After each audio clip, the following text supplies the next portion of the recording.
Overwhelmed. I honestly thought I was going to get out of town before they found a bucket of tar and feathers.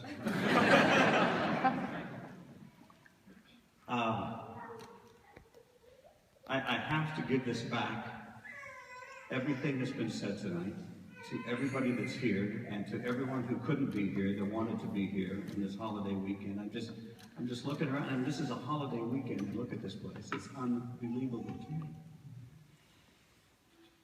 By giving this back, I have been so privileged to be an educator in an art form of any type, but especially in a band ensemble art form. I'm standing here right now only because I was the lucky guy that got to be at the helm during this last time. I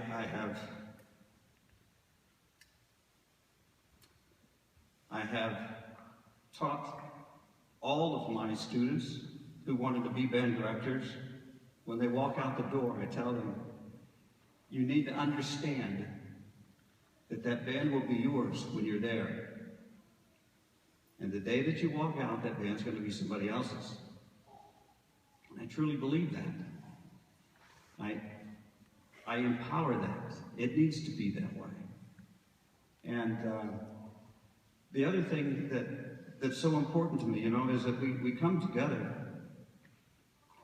and in our band world, we are all equal, we are all the same. No one is greater than the other, no one is lesser than the other. And we are our own individual person. Some days we are the greater of our person, some days we are the lesser of our person. And in this idiom that we do, and I hate to use the cliche because you guys were so abused by it in public schools, but it is the cooperative learning model. And basically what that means is that in order for us to be successful, every single individual within the ensemble has to do their share and be successful to the best of their ability. And that's what brings these people together.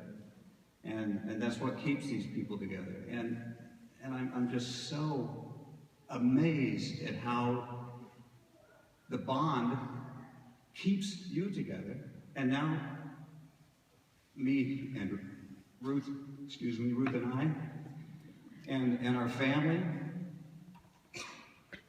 which we were always a part of this whole thing, but it was because we are all extended family.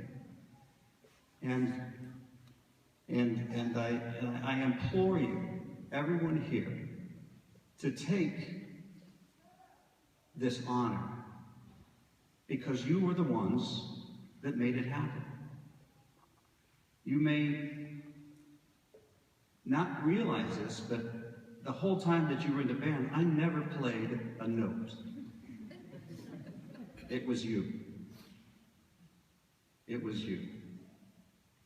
And it continues to be you. And it's that caring that brought it together, and it's the caring that's keeping it together. And everyone here and everyone who can't be here, I implore you to continue this great and wonderful band tradition. For those of you who've never played in the band, you come to the concerts and you're just wowed. And those of us who are working and rehearsing the band, probably most of our greatest moments are during the rehearsal time. And where we really make a breakthrough and we really make something come together, and then hope and pray that we can make it happen a second time. And that's the greatest thing about our art. And I've always shared with the band that you have to understand that it can never be wrong, as long as you understand and realize that what you're doing at this moment can be better. And so our mantra is that every time that you open that case, you need to be thinking about playing better than you did the day before, or the last time that you opened that case. It's so humbling, but yet I am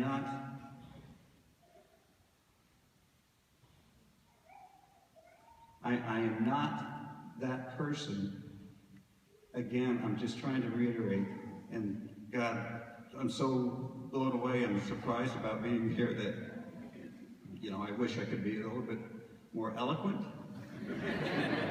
instead of wet.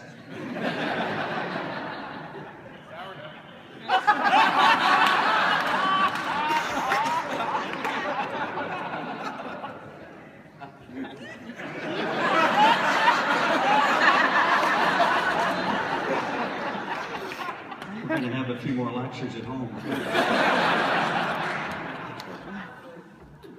But you, ladies and gentlemen, and you wonderful friends and family and parents who have brought these people together all these years to come back to do this, you're the ones to be congratulated because you made it happen. You made it happen. And again, I just can't say enough that I was just the lucky guy. I'm watching all of these wonderful, wonderful people in my life who are here tonight. And I just want to say something about everybody, but I'm hungry. But I do have to say some things. And Tony Canto, I'm watching you conduct the Olympic fanfare, and you reminded me exactly as I stood next to John Williams when he did that in 1984, except he was half your size. Short.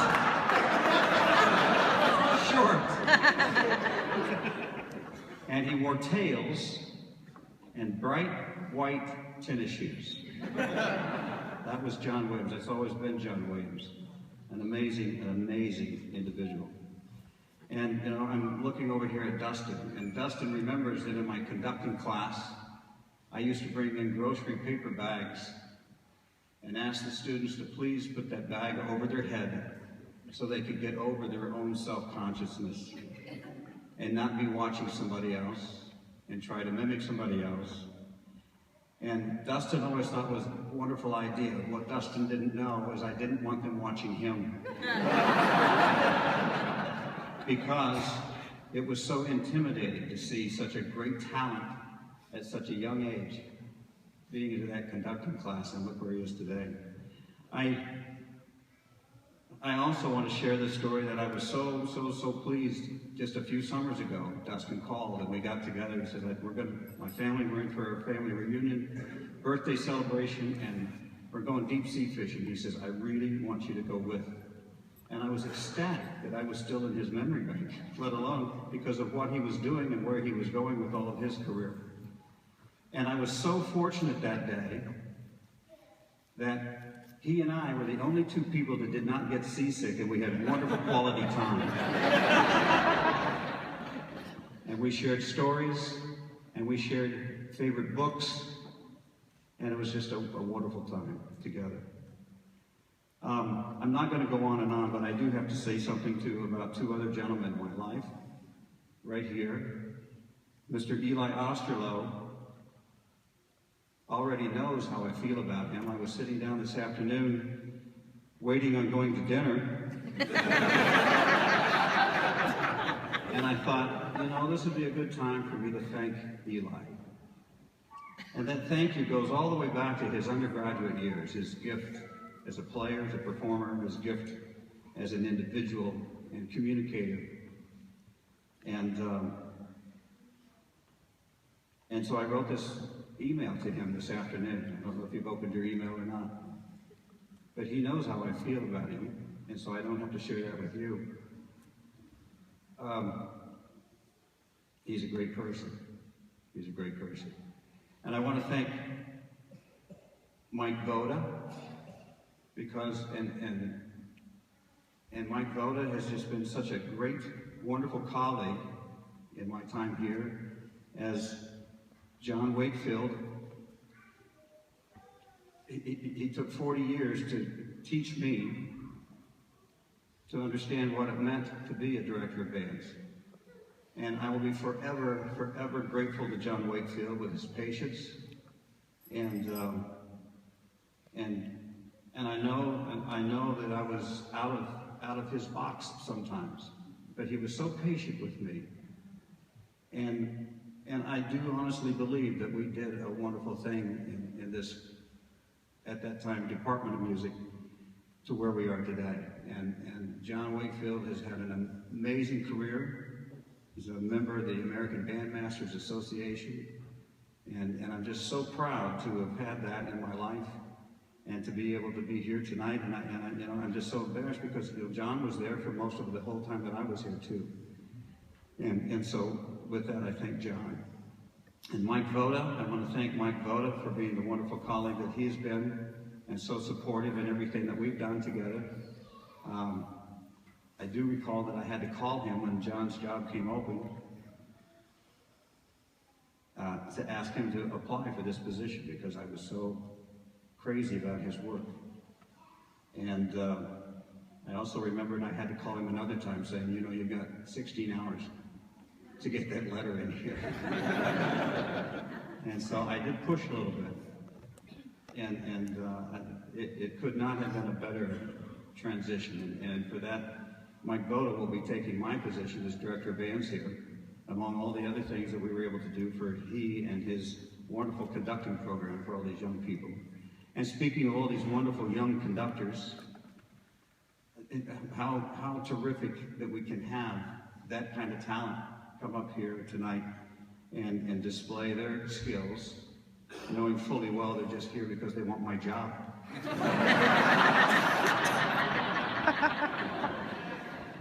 And to you, I want to say, and I thank the Nante twins, but to you young conductors, I want to say that you've been prepared your whole life. And you can do this. You got it. And so, I couldn't be more humbled. I couldn't be more wealthy than I am right now because this doesn't happen. This just doesn't always happen. And I thank you. Thank you, everybody.